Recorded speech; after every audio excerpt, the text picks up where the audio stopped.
Hi అండి అందరికీ welcome back to our channel baby creations. ఈరోజు రెసిపీ వచ్చేసి ఎగ్ పులావ్ అండి। ఎగ్ పులావ్ ఎలా చేయాలో ఈ వీడియోలో చూడండి। అంతకన్నా ముందుగా చూసారా ఎంత బాగా వచ్చిందో। ఇదైతే టేస్ట్ అయితే చాలా బాగుందండి, చాలా బాగా కుదిరింది।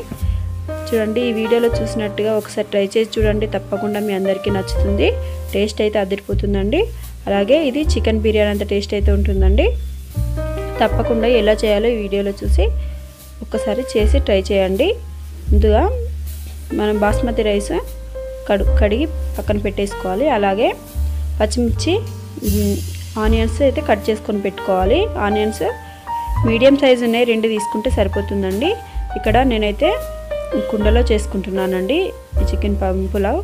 చూడండి ఇందులో ముందుగా మసాలాకు సంబంధించిన అన్ని వేసేసుకోవాలి। తర్వాత ఆనియన్స్ వేసుకోవాలండి। ఈ ఆనియన్స్ ఒక 5 మినిట్స్ మంచిగా ఇందులో ఫ్రై అయ్యాక తర్వాత పచ్చిమిర్చి వేసేసుకోవాలండి।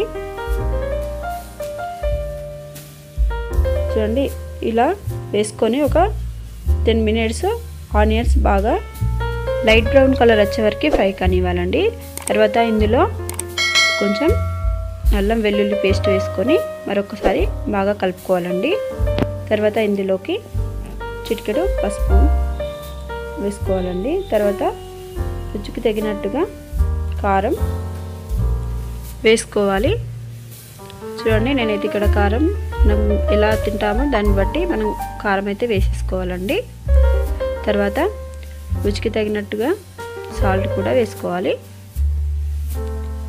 మనం ఏదైనా సూపులో తినాలనుకుంటే కొంచెం కారం తక్కువ కూడా చేసుకోవచ్చు। తర్వాత ధనియా పౌడర్, గరం మసాలా వేసుకొని మరొకసారి బాగా కలపాలండి। ఇక్కడ స్టవ్ అయితే మీడియం ఫ్లేమ్లో పెట్టాలి, హైలో పెడితే కారం అనేది మాడుతుంది। తర్వాత ఇందులో ఒక హాఫ్ కప్ వరకు పెరుగు వేసుకోవాలండి। పెరుగు వేసుకొని పెరుగు కారం కలిసే వరకు మరొకసారి కలుపుకోవాలి। తర్వాత ఒక 2 నిమిషాలు మూత పెట్టేసుకొని మగ్గనివ్వాలండి। ఇలా 2 నిమిషాలు మగ్గిన తర్వాత ఇందులో మనం రైస్ అయితే ఎంత తీసుకున్నామో దానికి ఒక కప్పు వరకు రైస్ తీసుకుంటే కప్పున్నర వరకు వాటర్ అయితే తీసుకోవాలి। ఇలా ఇందులో వాటర్ వేసేసుకోవాలండి। తర్వాత మనం ముందుగా కడిగి నానబెట్టిన రైస్ ఉంటాయి కదా ఇందులో వేసేయాలి। వాటర్ అయితే ఏమీ రాకుండా వేసేయాలండి। ఇలా రైస్ వేసాక ఒకసారి కలపాలి। కలిపిన తర్వాత మనం ముందుగా ఎగ్స్ అయితే ఉడికించుకొని పెట్టుకోవాలి। ఇప్పుడు ఎగ్స్కి మధ్య మధ్యలో ఘాట్లు అయితే పెట్టుకోవాలండి। ఇలా ఘాట్లు పెట్టుకొని మనం ఈ రైస్లో వేసేయాలి। ఇప్పుడు మరొక్కసారి లైట్గా ఇలా కలుపుకొని మూత పెట్టేసుకోవాలండి। కొత్తిమీర వేసుకొని మూత పెట్టేసుకోవాలండి।